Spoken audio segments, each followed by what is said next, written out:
De zinnen weer er het aardig bij en dan heb je toch nog een noffelijke simmerdag. Maar het zal al hier oors worden. Het weekend staat in het teken van een dip, nou steeds maar een inzinking, nou steeds maar een waarsomslag. Eerst maar even een joen en vannacht. Joen is de zinnen er aardig bij. En aan het begin van joen nog zo'n joentje of 20 graden. En vannacht, ja, dan zakt de temperatuur naar zo'n 12 tot 13 graden in het oosten en het zuidoosten. Zo'n 14 of 15 graden op de eiland, daar dus de hegere temperaturen. Maar er is ik haast geen wind. Zwak, ontmatig. En die wind, nou, die komt wat meer uit zuidelijke richting. En ik denk dat er wat meer zuid-zuidoost dan het eerst. En dan op naar morgen. Morgen wordt het nou maar rustig waar. Daar beginnen we mee. Vierders, bewolking. Staat er gewoon meer bewolking. Maar die zinnen kunnen er uit en terug nog wel bij komen. Maar dan is hij vaak wat wazig te zien omdat er een protte bewolking is.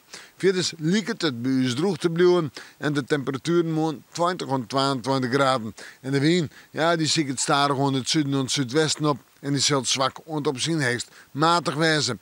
Aan het begin van de juni nog altijd een droog waar. Maar een temperatuur om het bij de 19 of 20 graden heen. Met een letter in de juni of in de nacht een buiig waartype. En dan is de toonzetten van het weekend sneeuw en sneeuw. En ik had het fruitzocht een temperatuur om het bij de 19 of 20 graden heen. Maar ik buiig waar, ja, kon ze op tonger, hagel, soms windstitten, een protte wetter kan erop plakken vallen. Manje is het wat droeger en buiken, maar 19 of 20 graden. En nou manje hegere temperaturen. We met de maan, maar weer even in het waarsje.